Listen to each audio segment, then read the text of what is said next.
Chapter 1. A New World Beckons. In the late 16th century, the world was stretching wider than ever before. Oceans that once seemed endless barriers began to resemble highways of possibility. Across Europe, kingdoms dreamed of expansion, wealth, and influence. But among all the rival nations of the era, England was a newcomer, ambitious, restless, and determined not to fall behind Spain or Portugal, who had already carved their names into the New World. The story of the Lost Colony of Roanoke begins long before the colonists set foot on the sandy shores of the Outer Banks. It begins with a vision, not just of land, but of destiny. It begins with a queen determined to push her nation into a bold new chapter. And it begins with one man, Sir Walter Raleigh, a charismatic visionary who became the architect of England's first and perhaps most mysterious attempt at permanent settlement in North America. England in the Age of Exploration. By the 1580s, England's sense of identity was shifting rapidly. Under Queen Elizabeth I, the country had stabilized after years of religious conflict. Trade had expanded. Naval warfare had evolved. Exploration became a fashionable and profitable pursuit. Still, England felt hemmed in by its rivals. Spain claimed vast territories in the New World, extracting gold, silver, and valuable crops. French explorers had sailed down the St. Lawrence. The Portuguese controlled key sea passages and maintained lucrative networks. England, lacking major overseas colonies, wanted its own foothold. The Americas promised opportunity, but they also promised secrecy. Reliable information about the New World was scarce, often distorted by rumors, exaggerations, or outright fabrication. Maps were vague, coastlines were uncertain, and yet this mystery only intensified English interest. The allure of the New World. The Americas held two irresistible attractions. One, wealth. Not necessarily in gold, but in the potential for agriculture, trade routes, and natural resources. 2. Strategic power, a base from which England could challenge Spanish dominance. The proposed settlement site would be Roanoke Island, a narrow strip of land tucked between the Outer Banks and the North Carolina mainland. Its hidden position made it ideal as a future English stronghold. But this choice was more than geographic, it was political. Raleigh knew that any colony near Spanish-controlled waters risked immediate attack. Roanoke, protected by the barrier islands, offered a veil of safety. Sir Walter Raleigh's grand idea. Raleigh was not merely a court favorite, he was one of the most ambitious minds of his time. His goals were intertwined with England's aspirations. Establish a colony, find a route to the Pacific through North America, develop trade with native nations, and undermine Spanish influence. In 1584, Raleigh was granted a royal patent permitting him to explore and colonize lands not already occupied by a Christian prince. It was a sweeping license to seize what England desired. But Raleigh himself would never set foot in the New World. Instead, he orchestrated the ventures from England, raising funds, coordinating voyages, and promoting the cause through glowing reports. The first English expedition to Roanoke. The first reconnaissance voyage was led by Philip Amadas and Arthur Barlow, setting out in 1584. Its purpose: survey the coast, identify possible settlement sites, and build relations with indigenous peoples. When they arrived at Roanoke, they were greeted by members of the Croatoan tribe, particularly Chief Wingana, who hoped the English might become useful allies. Barlow later wrote that the land was a paradise, fertile, beautiful, and ripe with opportunity. He described lush forests, abundant wildlife, and a climate favorable for agriculture. His descriptions were so enthusiastic that some historians believe he embellished them to secure further funding. Nonetheless, the expedition returned to England with two native ambassadors, Manteo and Wanche, who became the first Americans to visit the Elizabethan court. Their presence dramatically increased English curiosity about the New World. The stage is set. With favorable reports and indigenous guides in hand, Raleigh pressed forward. Plans were made, ships were loaded, men were selected, soldiers, craftsmen, and adventurers who hoped to carve out a new life across the ocean. The first colony, launched in 1585 under Sir Richard Grenville, would face hardship and eventual abandonment. Yet its failure only strengthened Raleigh's resolve. But behind the optimism, storms were gathering, both literal and figurative. Misunderstandings with native groups, supply shortages, environmental challenges, and political complications would threaten the dream. Still, for a brief moment in the mid-1580s, the English believed destiny was on their side. They believed they were building the foundation of a new England across the sea. They had no idea they were instead laying the groundwork for one of the greatest unsolved mysteries in American history. The Lost Colony is not just a story about disappearance. It is a story about ambition, conflict, survival, and the fragile line between hope and catastrophe. As the colonists prepared for their journey, none of them knew that they were sailing towards an uncertain fate, a fate that historians would debate for centuries. And so begins the tale. Chapter 2: The Dream of Sir Walter Raleigh. To understand the fate of the Lost Colony, one must first understand the ambitions of the man who made it all possible. Sir Walter Raleigh, poet, soldier, courtier, and visionary, became the driving force behind England's earliest colonization efforts. The dream of Roanoke was not merely a geographic venture. It was a personal mission, shaped by Raleigh's character, motivations, and strategic mind. A man of many worlds. Raleigh was born around 1552 in Devon, a region known for producing seafarers and naval leaders. From an early age, he displayed qualities that set him apart: intelligence, charm, and a restless appetite for adventure. By the time he entered Queen Elizabeth I's court, Raleigh already had fought in France during the Wars of Religion, served in Ireland during the Crown's campaigns, gained a reputation as a bold and eloquent figure. Elizabeth admired men who combined intellect with daring, and Raleigh fit the mold perfectly.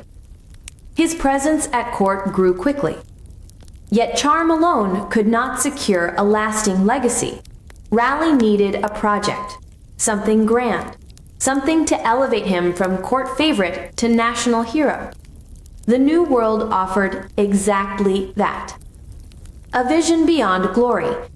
While Raleigh was motivated by prestige, his ambitions extended farther. He believed colonization would solve many of England's pressing problems: economic relief. By the 1880s, England faced overcrowding in cities, unemployment, rising poverty. A colony could serve as an outlet for migration, easing domestic pressure. New trade routes. Raleigh imagined England dominating trade across the Atlantic. He believed the Americas held timber for shipbuilding, farmlands for new crops, and access to inland rivers for commerce. He dreamed of discovering a route that led all the way to the Pacific and then to Asia. A strike against Spain. England's greatest rival was Spain, whose wealth came from New World colonies. By planting an English settlement near Spanish waters, Raleigh hoped to interfere with Spanish shipping, create a base for privateers, and establish England as a global power. Roanoke, positioned far from Spain's main ports, seemed strategically ideal. Scientific and geographic curiosity. Raleigh was deeply interested in mapping unknown regions, studying unfamiliar wildlife, and understanding indigenous cultures. He encouraged his explorers to keep journals, sketch plants and animals, and record every detail of the new lands. Raleigh's entourage of thinkers and explorers. Raleigh surrounded himself with some of England's sharpest minds. Together, they created what was essentially a pre-modern research and exploration team. Notable figures included Thomas Harriot, scientist and mathematician.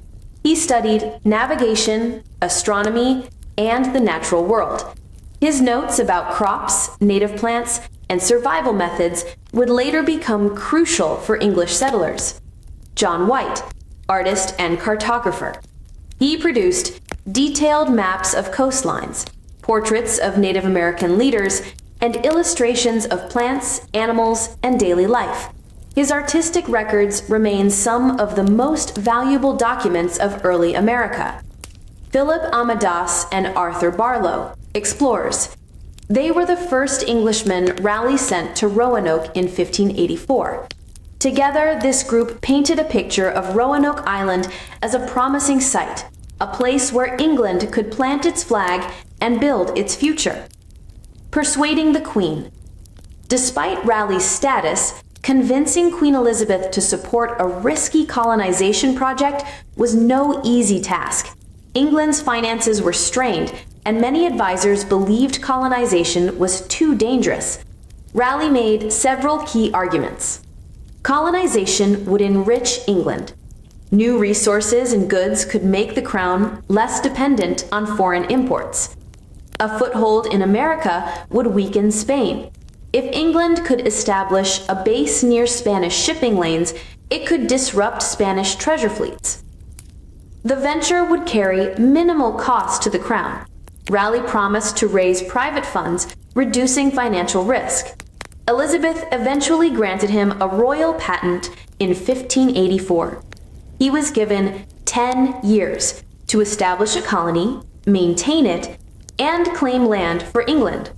If he succeeded, he would gain immense wealth and influence.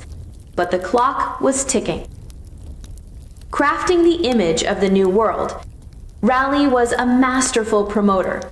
He needed wealthy investors, skilled workers, and adventurous colonists.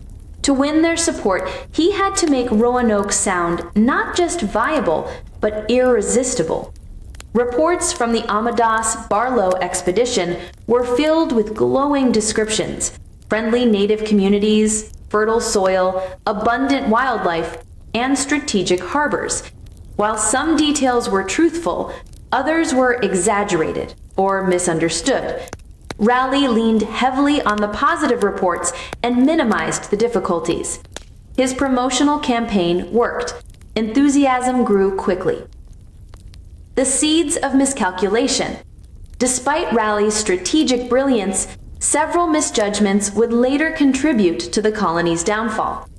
Underestimating the environment. The Outer Banks are storm-prone, difficult to navigate, hot in summer, freezing in winter.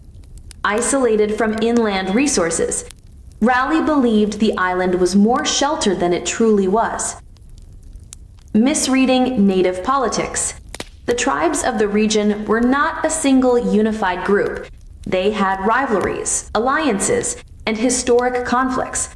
Raleigh's assumption of peaceful collaboration would prove overly optimistic. Relying on idealized reports. Barlow's enthusiastic descriptions shaped Raleigh's decisions, but Barlow had spent only a short time in the region. During a peaceful season, he hadn't witnessed winter scarcity, tribal tensions, resource limitations, mosquito swarms, food shortages. These omissions created a dangerous gap between expectation and reality. The first attempt begins. With the Queen's support and his vision firmly in place, Raleigh prepared the first colony. It would be led by Sir Richard Grenville, a tough and experienced commander. This 1585 expedition was intended to be a military stronghold, a base of operations, and a stepping stone to future settlements. Raleigh believed this colony would become England's gateway into the New World. But as the ships set sail, One truth remained clear. Raleigh had never seen Roanoke with his own eyes. Everything he believed, every decision he made was built on second-hand reports, assumptions, and dreams. His confidence was immense, but the reality awaiting the colonists was far harsher than he or anyone else predicted. A dream too big to fail. To Raleigh, Roanoke was more than a colonial experiment. It was a piece of personal destiny, a stage on which he could prove himself to history, a vision of a new English empire across the Atlantic. He poured resources, influence, and reputation into the venture. To abandon it would be to accept defeat, something Raleigh could not imagine. What he did not foresee was that his dream would produce an enduring mystery, one that would overshadow all his accomplishments. The colony would not become England's first permanent settlement. Instead, it would vanish, and Raleigh's dream would become its tomb.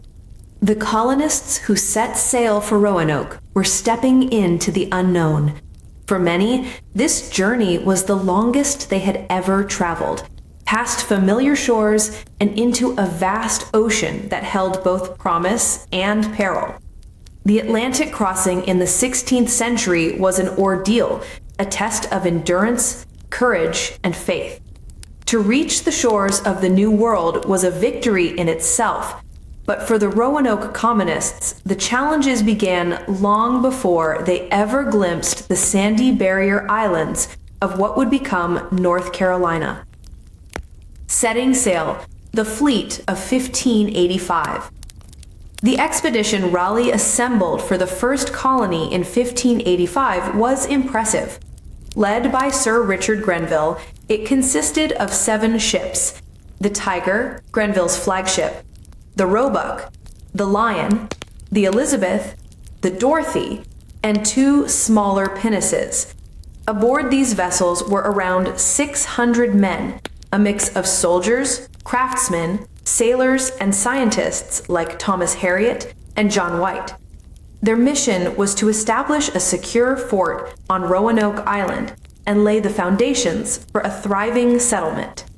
But before they could even dream of building houses or planting crops, they had to survive the vast and unpredictable ocean. The Atlantic, a sea of uncertainty. Crossing the Atlantic in the 1500s was no small task. There were no engines, no accurate maps, no radio communication, and no predictable timetables. Navigation was based on stars, sun position, dead reckoning, and primitive charts. Storms could appear without warning. Food could spoil. Disease could sweep through cramped quarters. Yet the men aboard Grenville's fleet were determined. The route. The ships followed a well-established course: sail south along the coast of Europe, catch favorable winds towards the Canary Islands, cross the Atlantic using the trade winds, approach the Caribbean, move north along the coast of the Americas towards Roanoke. This route was longer but safer than venturing straight west from England. Life at sea. For the average passenger, life on the ship was far from glamorous. Sleeping quarters were cramped. Many men slept wherever they found space. Common daily hardships included food and water. Meals were simple: salted beef or pork, hard biscuits, often riddled with bugs, dried peas or beans, a daily ration of ale or water. Water barrels often grew moldy. Food could be contaminated or spoiled. Illness. The most feared sickness was scurvy, caused by vitamin deficiency. Symptoms included swollen gums, bleeding, fatigue, and eventual death. Without citrus fruit, scurvy was almost inevitable on long voyages. Other common problems included dysentery, fevers, infections, seasickness. Medicine was primitive, and doctors, called surgeons, often did more harm than good. Rats and vermin. Ships were infested with rats, cockroaches, and fleas. Rats chewed through food supplies and spread disease. Storms. High winds, towering waves, and violent storms were constant threats. Ships could be blown off course, smashed apart, or separated from the fleet. Despite all this, spirits remained relatively high at the start. The men believed they were part of something historic. A troubled voyage. As the fleet approached the Caribbean, their luck turned. While navigating near the island of Santa Cruz, modern-day St. Croix, the colonists clashed with a group of Spanish soldiers and indigenous inhabitants. The skirmish resulted in casualties on both sides. Soon after, the ships encountered fierce storms. The Tiger, Grenville's flagship, ran aground off the Outer Banks, damaging precious supplies. This was the first sign of trouble. Arrival at Roanoke. By late June 1585, the fleet finally reached the Barrier Islands off what is now North Carolina. The arrival brought relief, but also disappointment. The colonists had expected a friendly welcome, abundant food, a thriving region ready for settlement. But instead, they found scorching summer heat, mosquito swarms, limited fresh water, and a fragile political landscape among the tribes. The native inhabitants, led by Chief Wingina, greeted them cautiously. Some tribes were friendly, others were wary. Tensions already simmered. The English began unloading supplies to build their new home, but Grenville's grounding accident had destroyed much of their food and equipment. Even worse, the colony was intended to be self-sustaining. This meant that after Grenville's departure, the English would have to survive entirely on what they could hunt, grow, or trade. The shipwreck that changed everything. The grounding of the Tiger had deeper consequences than anyone realized. Lost in the wreck were seeds, tools, food stores, weapons, and building equipment. This forced the colonists to improvise. They constructed a temporary fort and tried to repair what they could. The shipwreck also delayed their inland exploration efforts. Without proper tools, mapping, and diplomacy, they were vulnerable. Relations with the native tribes. At first, interactions were cautiously friendly. The English traded for food, explored the region, and gathered information. Thomas Harriot and John White documented everything they saw, but misunderstandings quickly escalated. The English took food from native storage without permission, made unrealistic demands, and misinterpreted local customs. The native communities experienced illness following English arrival, feared English motives, and resented their presence. Wingina, once welcoming, became increasingly distrustful. The seeds of conflict were planted. Dwindling supplies and mounting tensions.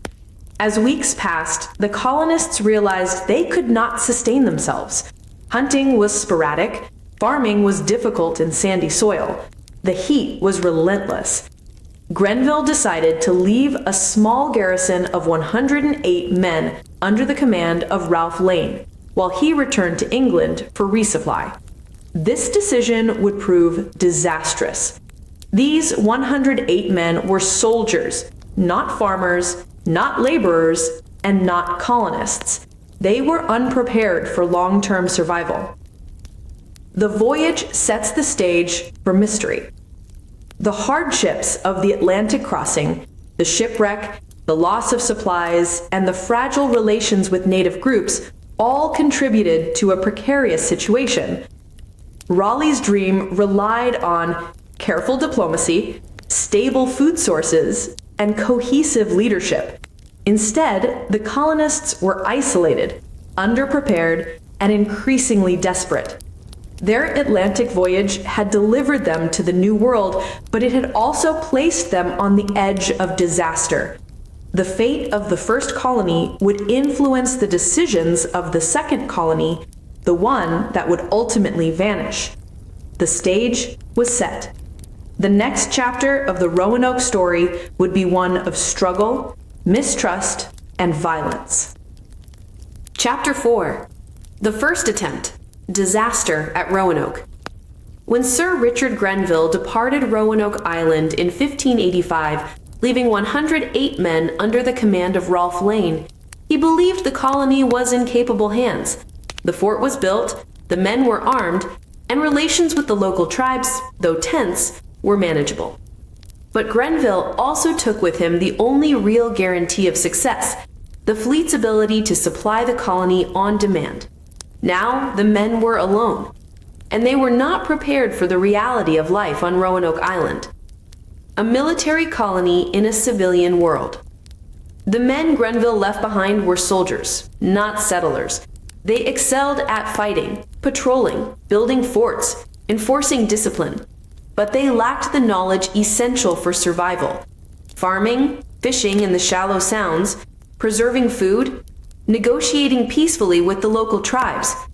Lane's colony was structured like a military outpost, not a community. Every problem was approached like a potential battle. This mindset would lead to catastrophe. The struggle for food. The first week seemed manageable. The men had enough remaining supplies to get through early summer, but soon shortages became apparent. The island's limitations. Roanoke Island is sandy, wet, poor for agriculture. The English attempted to plant crops, but the results were meager. They relied heavily on fishing and on trade with the Socotan and Croatoan tribes. But even trade proved unreliable. The tribes had their own seasonal shortages, and English demands grew increasingly unreasonable. Lane's aggressive leadership. Ralph Lane was a capable military commander in warfare, but his leadership style clashed with the delicate diplomacy needed in the New World. Lane expected obedience, respect, and submission. The indigenous nations, however, were independent, proud, and already navigating complex intertribal politics. When misunderstandings arose, as they frequently did, Lane resolved them through force, not negotiation. Wingena's concerns grow. Chief Wingena initially welcomed the English, seeing them as potential allies in regional conflicts. But as English demands escalated, Wingena began to question their intentions. Problems included English soldiers taking food without permission, soldiers entering villages uninvited, the spread of diseases the natives could not understand. Lane's men acting as though they had authority over tribal lands. Wingena, cautious at first, gradually came to view the English as unpredictable and dangerous. Winter, the season of desperation. As autumn gave way to winter, the English found themselves in a dire position. Food supplies ran low. Without proper harvests, the colony faced starvation. The colonists blamed the tribes for not supplying enough food. The tribes blamed the colonists for overreaching. Illness spread. Winter brought sickness, fevers, infections, and scurvy. The fort became a place of suffering. Storms and isolation. Winter storms battered the Outer Banks, cutting off travel and fishing. The colony was effectively trapped. A deadly misunderstanding. In a moment that would push relations over the edge, an English soldier was killed, possibly by a member of a local tribe, though the details are unclear. This death fueled paranoia among Lane's men. Wingena's shift from ally to enemy. By early 1586, Wingena had concluded that the English were a threat to his people. He stopped providing food and restricted English movements in tribal territory. Lane interpreted this as hostility. From Lane's perspective, the tribes owed the English loyalty. Wingena's actions were treacherous. The English had a right to supplies. From Wingena's perspective, the English were consuming too many resources. They were violent and unpredictable. They could not be controlled. Tensions escalated into conflict. The attack on Chief Wingena. In June 1586, Lane orchestrated a preemptive strike against Wingena, now known by his Christian name, Pemasipan. With a small party of soldiers, Lane assaulted the village where Wingena resided. The English killed Wingana, captured several tribe members, and destroyed parts of the village. This event shattered any remaining chance of peaceful coexistence. Many tribes cut off all contact with the English. Lane's attempt at security became the act that sealed the fate of the colony. The colony on the brink of collapse. By the time Wingana was killed, the English were barely hanging on. Supplies were almost gone, food stocks were depleted. The English had no reliable sources left. Native support was gone. Trade was impossible. Hostility was everywhere. The men were exhausted. Months of hunger, conflict, and illness had broken morale. No English ships in sight. Grenville had promised to return with supplies, but there was no sign of his fleet. The men began to fear they had been abandoned. The unexpected arrival of Sir Francis Drake. In June 1586, just as the colony seemed doomed, English privateer Sir Francis Drake appeared off the coast with a massive fleet returning from raids in the Caribbean. Drake had fresh food, supplies, skilled sailors, and a willingness to assist fellow Englishmen. For the first time in months, Lane's men saw hope. Drake's offer proposed giving the colony a ship and supplies, leaving craftsmen and specialists, helping them relocate to a better settlement site. Lane and his men debated these options. Their trust in the land was nearly gone. Their patience was exhausted. A storm changes everything. Before a decision could be finalized, a powerful storm struck the fleet, damaging the small ship Drake intended to leave behind. This forced the colonists into a choice: stay on Roanoke without secure supplies, or return to England immediately with Drake. They chose to leave. The abandonment of the first colony. The survivors, now fewer than when they arrived, climbed aboard Drake's ships and sailed back to England. The first attempt at Roanoke was officially abandoned. Only days after they left, Grenville finally arrived with supplies and reinforcements, but he found the fort deserted, the gardens overgrown, and the settlement empty. Grenville left behind a small detachment of 15 men to maintain an English presence, but these men would soon disappear as well. The first colony was a complete failure. What the failure meant. The disaster of the 1585 colony taught Raleigh and his planners several crucial lessons. Military colonies were not sustainable. Roanoke was ill-suited for food production. Native alliances were fragile and essential. Resupply needed to be regular and reliable. But instead of abandoning the dream, Raleigh made a bold decision. Rather than sending another group of soldiers, he would send families, a civilian colony intended to create a permanent English presence. This new approach would become the 1587 colony, the group that would eventually vanish. The lessons from Lane's disastrous colony shaped the next attempt, but not enough to prevent tragedy. The stage was now set for the most mysterious chapter of all. Chapter 5. The 1587 Colony, Hope and Hardship. When the ships bearing the new colony approached the shores of Roanoke in July 1587, the settlers crowded the rails, squinting at the line of green that rose against the horizon. Many of them had never seen the New World. Others, like Governor John White, had been here before, but for all of them, this moment carried the weight of hope, ambition, and the fragile promise of a future far from England's crowded cities. The colony they expected to find, the one Ralph Lane had abandoned 2 years earlier, was supposed to be only a temporary stop. Sir Walter Raleigh's plan had been to resettle the group farther north, near Chesapeake Bay, where the land was believed to be more fertile and strategically protected. But the colonists' hopes began to falter the moment they stepped ashore. A troubling discovery. The palisade from the 1585 expedition still stood, but the settlement itself was in ruin. Buildings had rotted or collapsed. Overgrown vines strangled the remnants of what had once been England's foothold in the New World. More disturbingly, White found the bones of a single Englishman, one of the 15 men left behind after the previous expedition. There was no sign of the others. The Croatoan, a friendly local tribe, later explained that the men had been attacked by neighboring tribes who viewed the English as dangerous after Lane's violent actions. This grim discovery hung over the settlers like a shroud.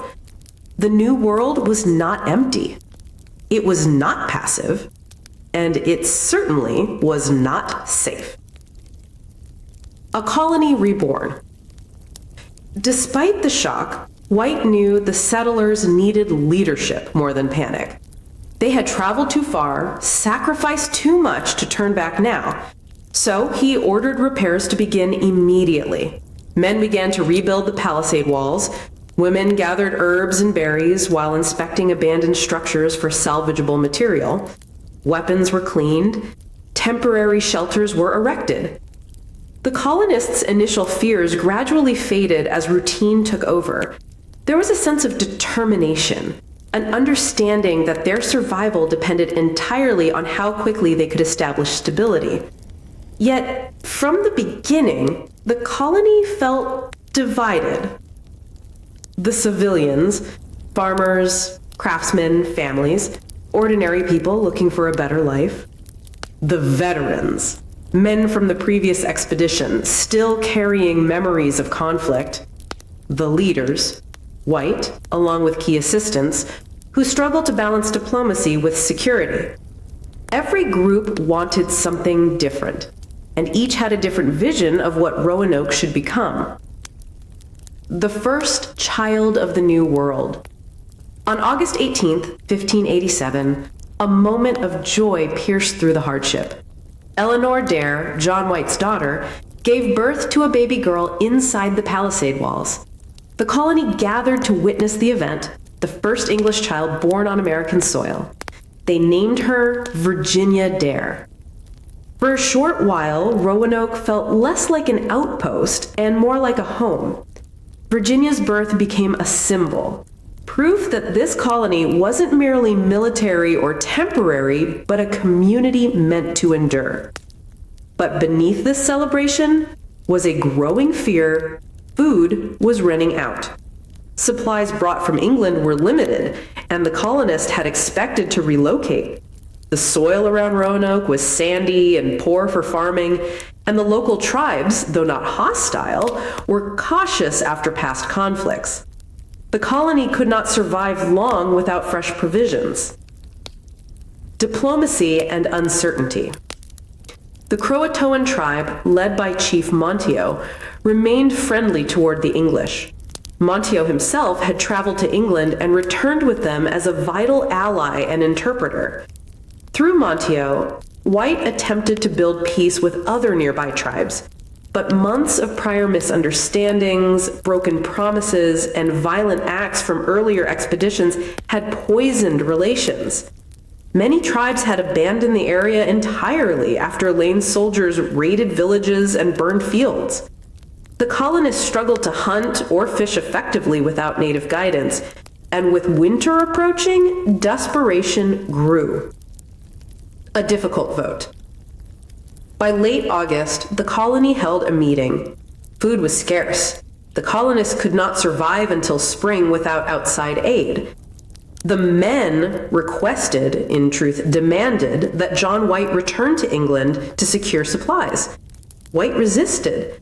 He knew the journey was dangerous and that leaving his family behind could lead to tragedy.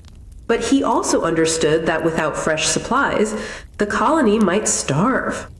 The colonists insisted. They argued that White was the only one with authority strong enough to convince the Crown and Raleigh to help. Eleanor begged him to stay. He promised he would return quickly, but fate had a different plan. A hopeful departure. In late August 1587, White boarded the ship anchored offshore. He looked back at the wooden palisade walls one last time. the walls inside which his daughter, son-in-law, and newborn granddaughter stood watching him leave. He believed he would return within months. He believed the colony would endure until he came back with aid. He believed he was doing the right thing. None of them could have foreseen the long war, the storms, and the 3-year delay that would follow. The colony watched the ship disappear into the horizon. It would be the last time any English settler saw John White for years, and the last moment before history swallowed the Roanoke colony whole. Chapter 6: White's Return to England. John White stood on the deck of the small resupply ship as it pulled away from Roanoke, Ireland. The wind cut sharply across the water, carrying with it the last sounds of the colony, his daughter's voice, the quiet cry of his newborn granddaughter, and the murmured reassurances of the settlers who believed he would soon return. He tried not to look back, but he failed. He stared until Roanoke dissolved into the horizon. He whispered to himself, "I will return quickly, I promise." What he did not know, what none of them could have known, was that England was about to be swallowed by a storm far greater than any brewing in the Atlantic. The homecoming no one wanted. White arrived in Plymouth expecting to find ships ready for resupply. Instead, he found a kingdom on the brink of invasion. The news hit him like a blow. Spain had launched the Armada. Queen Elizabeth had declared a state of total naval readiness. Every ship capable of carrying guns, powder, or men was requisitioned for war. Merchant ships, fishing boats, civilian vessels, even old ships barely afloat were dragged into service. White pleaded with naval officials. "My colony will starve without supplies. My family is there. My granddaughter." The admiral cut him off. "Sir, your colony is lost if the Armada reaches us. England must come first." White was dismissed.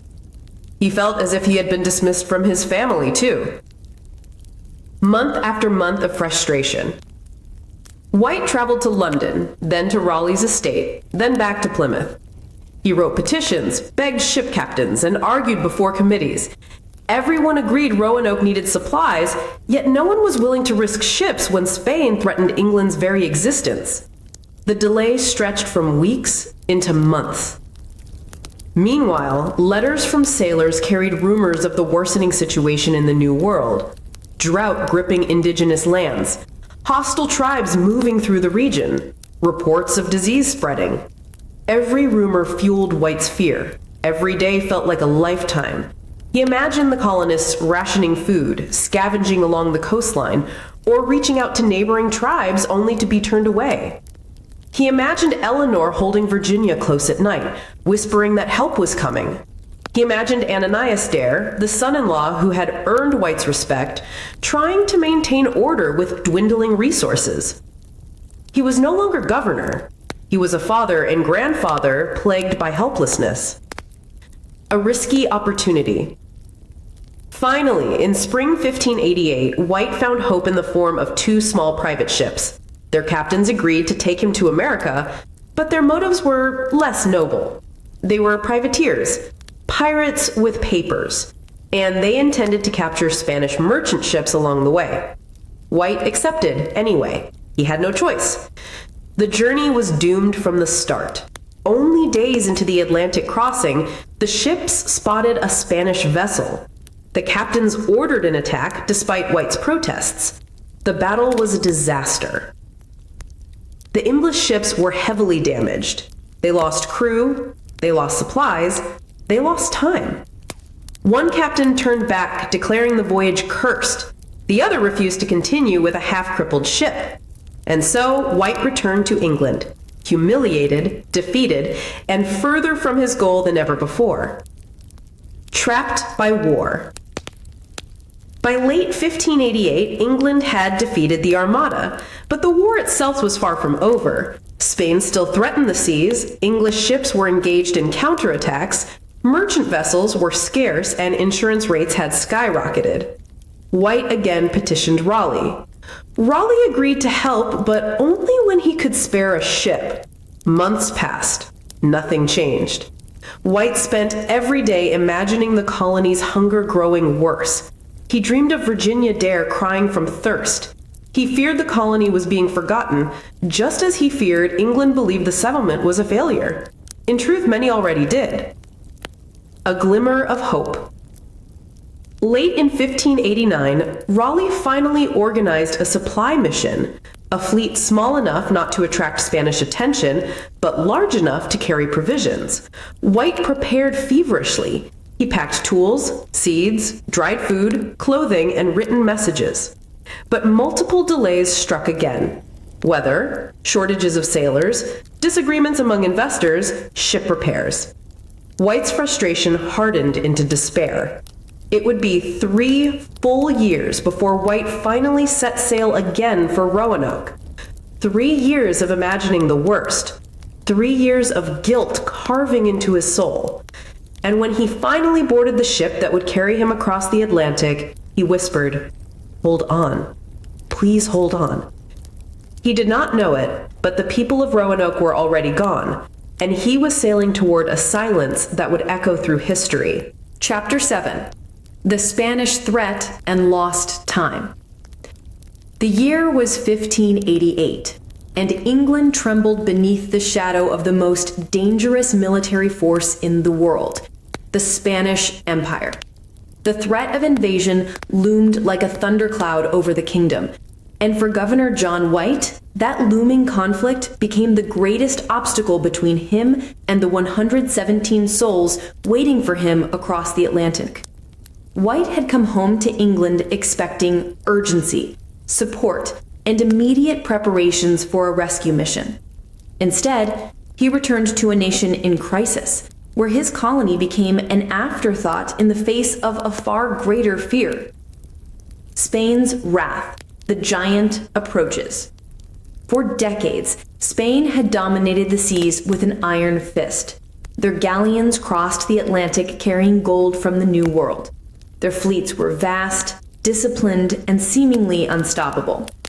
When King Philip II of Spain decided England must be punished, both for supporting Protestant rebels in the Netherlands and for English piracy, he prepared the largest naval fleet ever seen, the Spanish Armada. 130 warships, 30,000 soldiers and sailors, cannons enough to level cities. England braced for invasion. When White tried to plead for ships to return to Roanoke, he was met with disbelief. "You want us," one Navy officer scoffed, "to spare ships while Spain moves to destroy us?" White understood the gravity of the threat, but what else could he do? His daughter, his granddaughter, the settlers starving in a distant wilderness. The timing could not have been worse. England scours the coast for ships. Queen Elizabeth's government issued a sweeping order. Every ship capable of sailing must be seized for the national defense. Fishermen lost their boats. Merchants saw their cargo ships confiscated. Explorers were told to abandon their missions. White's resupply effort didn't just lose priority, it became impossible. The few ships privately owned and not requisitioned were too small, too old, or too damaged to cross the Atlantic safely. Worse still, White had no authority to overrule the Queen's orders. Raleigh's influence helped sometimes, but even he could not challenge national defense. Roanoke became a silent casualty of European politics. The battle that changed everything. White watched helplessly as the Armada approached the English Channel. The entire country prepared for what many believed would be the final days of England's independence. But a miracle occurred. Tactical brilliance, smaller and faster English ships, and a violent storm known forever as the Protestant wind scattered and shattered the Armada. Spain limped home, losing half its fleet. England celebrated triumphantly.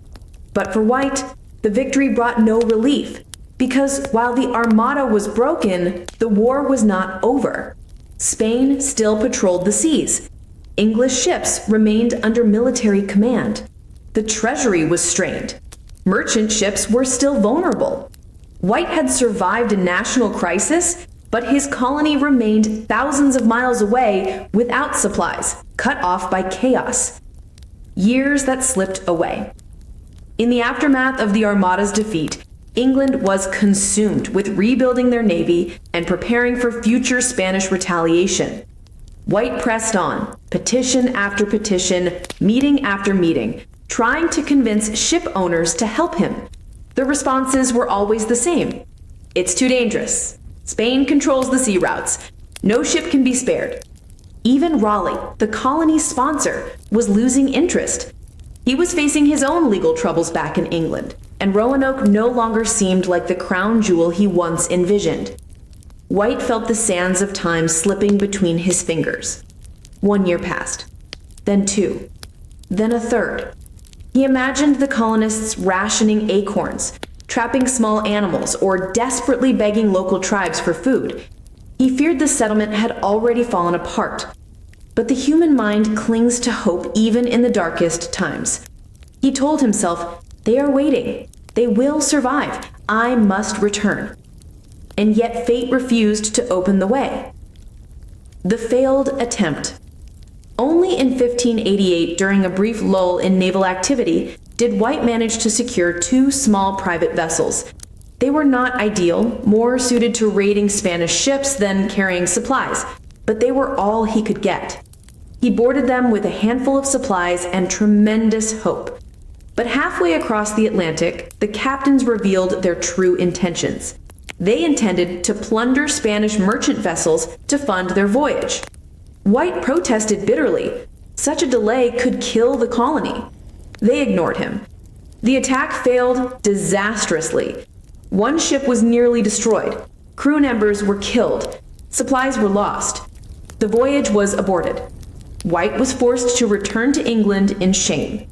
Another year lost. Time, the worst enemy of all. White woke up every morning in England haunted by a single thought. What if none of them are alive anymore? He imagined Virginia Dare, now 3 years old, growing up without him, or worse, never having survived at all. He imagined his daughter Eleanor, hungry, exhausted, trying to keep her family alive. He feared the colony had faced famine, disease, tribal conflict, storms, isolation. The weight was unbearable. White confessed in his letters that he felt cursed, destined to be kept from his family by forces he could not control. Every passing day deepened the tragedy.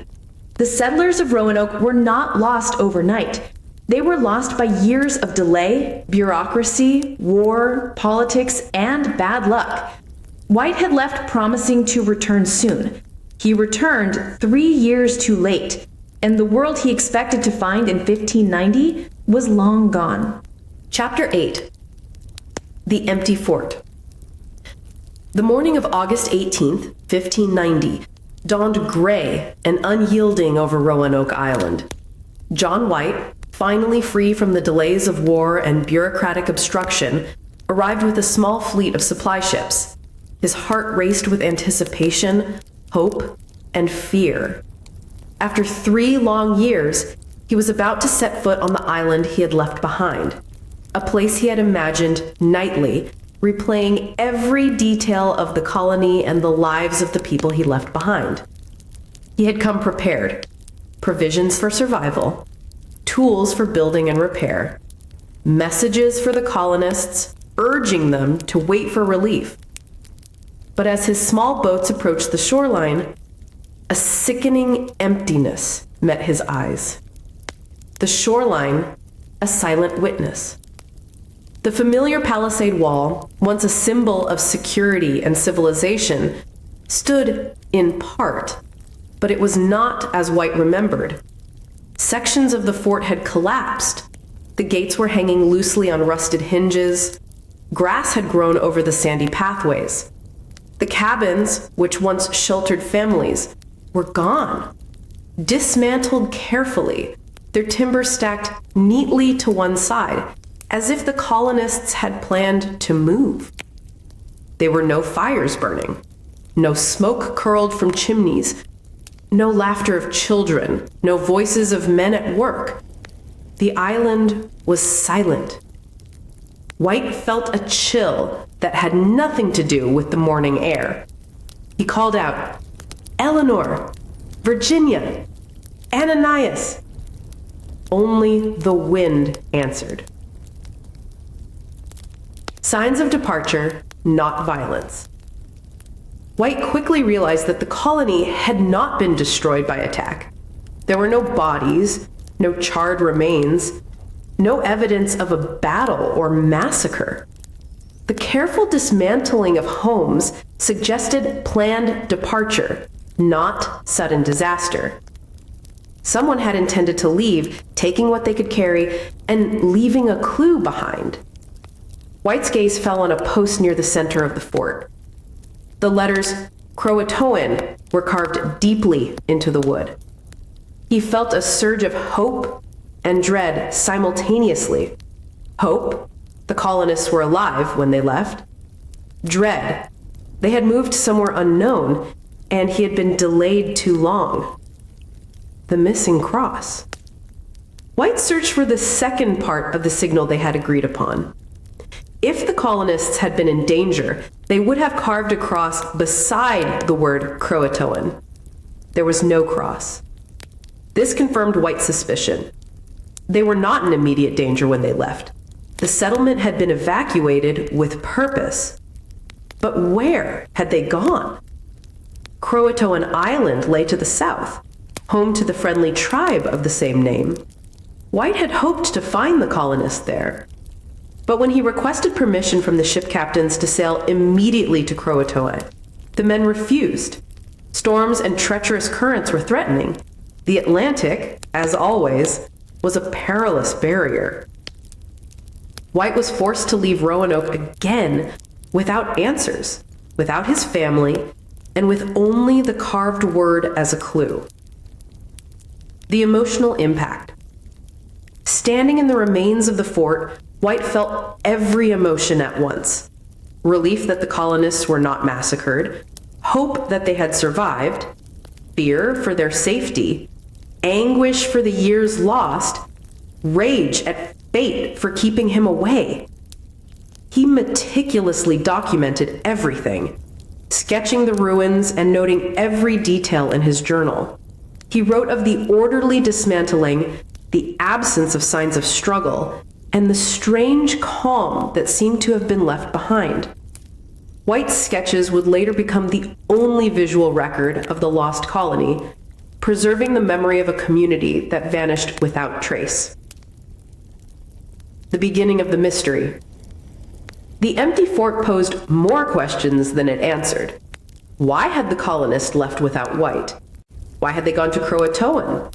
Or had they? What happened to Virginia Dare, the first English child born in the New World? Did they survive long term, integrating with native tribes, or perished inland? White returned to his ships, staring once last at the dismantled settlement. He recorded every observation in his journal, desperate to preserve the truth.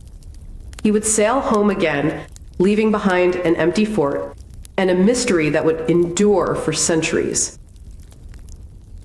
The legacy of the empty fort.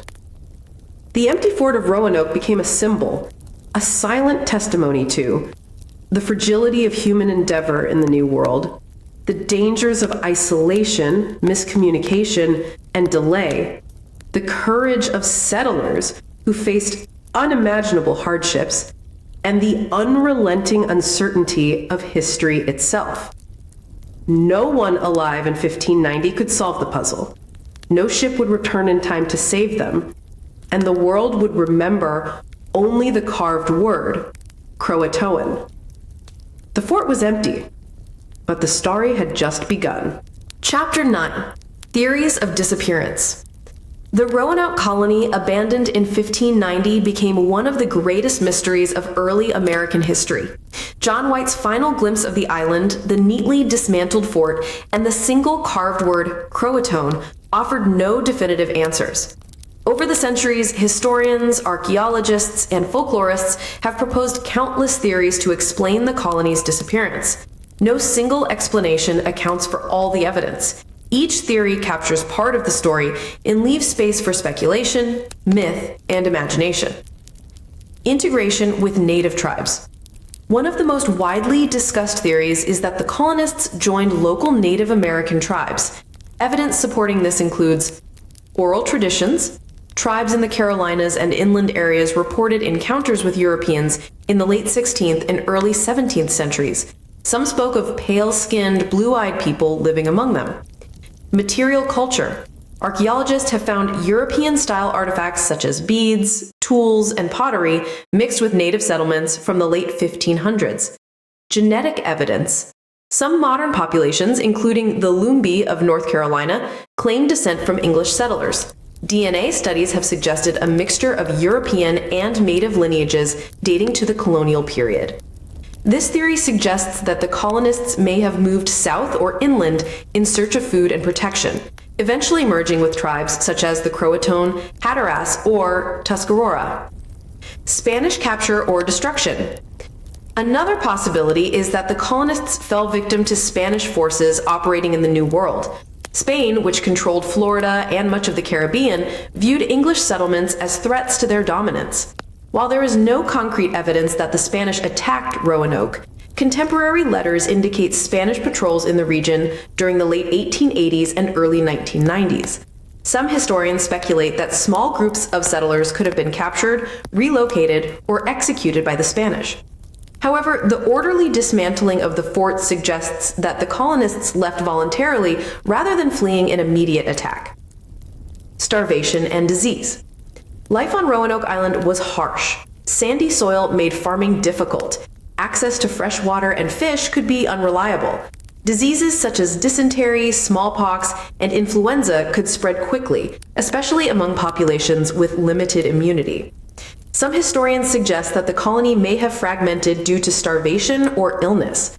Small groups could have ventured inland seeking resources, only to succumb to disease or lack of food.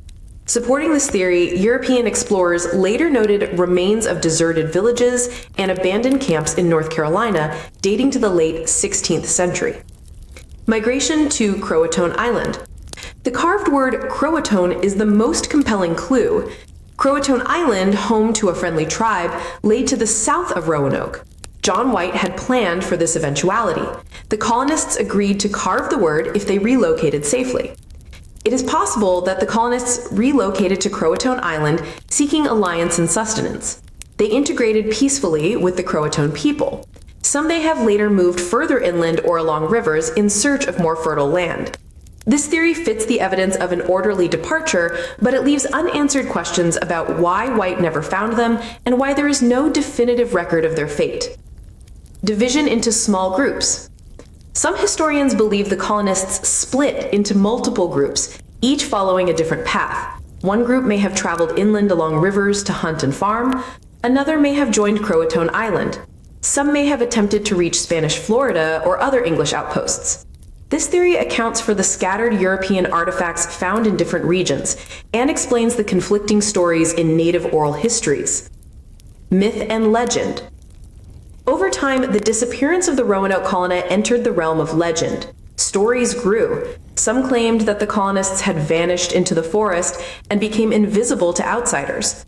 Others told of mysterious tribes with English ancestry that appeared centuries later. Folktales suggested that Virginia Dare herself survived, becoming a figure of myth among native tribes. While these stories cannot be confirmed, they reflect the lasting cultural impact of the Lost Colony and the human desire to explain the unexplainable. But one thing is certain. The carved word Croatoan endures as the single, haunting legacy of a colony that vanished from history, yet left a mark on the land, the people, and the imagination of generations. Chapter 10. The Lumbee Connection. Centuries after John White's final, heart-wrenching departure from Roanoke, a new chapter in the story of the Lost Colony emerged, one rooted in genetics, oral history, and anthropology. The Lumbee people of North Carolina, concentrated in Robeson County, became central to theories about the fate of the vanished settlers. Origins of the Lumbee. The Lumbee tribe is unique among Native American communities.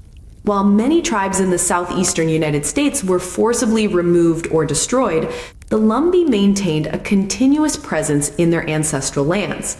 But their origins were mysterious. They spoke a mixture of English and native languages. Their physical appearance often included features unusual among surrounding native populations, including fair skin and light hair. Many traditions told of intermarriage with Europeans centuries ago. Historians and anthropologists began to notice that these features and traditions coincided with the timeline of the Lost Colony's disappearance. Oral histories and legends. Within the Lumbee community, stories circulated for generations. Elders spoke of ancestors arriving from the sea, unfamiliar with native ways, yet quickly learning to survive. Tales described small groups of English people integrating into villages and teaching new methods of farming, building, and hunting. One legend even suggested that a child, unnamed but described as the firstborn in the new settlement, survived and became a bridge between the two cultures. While oral history cannot provide definitive proof, the continuity of these stories suggests that the memory of English settlers persisted long after Roanoke disappeared from recorded history. Historical clues. Researchers examining colonial records noticed scattered references that might support this connection. Early European explorers, well into the 17th century, recorded sightings of native villages with European-style houses and tools. Traders reported tribes in inland North Carolina with unusual features, including gray or blue eyes, fair hair, and light hair. Archaeological evidence suggested a blend of European and Native American artifacts dating to the late 1500s. Items such as iron tools, glass beads, and pottery that were unmistakably European appeared alongside traditional native crafts. All of these signs pointed to the possibility that some Roanoke colonists survived by joining or merging with native communities, perhaps forming the early ancestors of the Lumbee. Genetic investigations have provided further insight.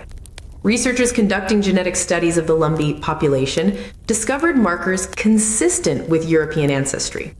A significant portion of the Lumbee population carries mitochondrial DNA linked to early English populations. Certain Y chromosome markers suggest a lineage that could trace back to late 16th century English settlers. While genetics cannot identify specific individuals, the combination of DNA evidence, oral histories, and historical artifacts makes a compelling case. The Roanoke colonists may have survived, at least in part, through integration with native tribes that became the Lumbee. Cultural survival. The Lumbee connection represents more than just a genetic or historical link. It demonstrates how culture, knowledge, and survival techniques were exchanged. Europeans learned to adapt to local foods, hunting methods, and shelter construction. Native tribes benefited from European farming techniques, tools, and trade knowledge. Marriages and alliances ensured survival for both communities, allowing families to flourish despite the uncertainty surrounding the vanished colony.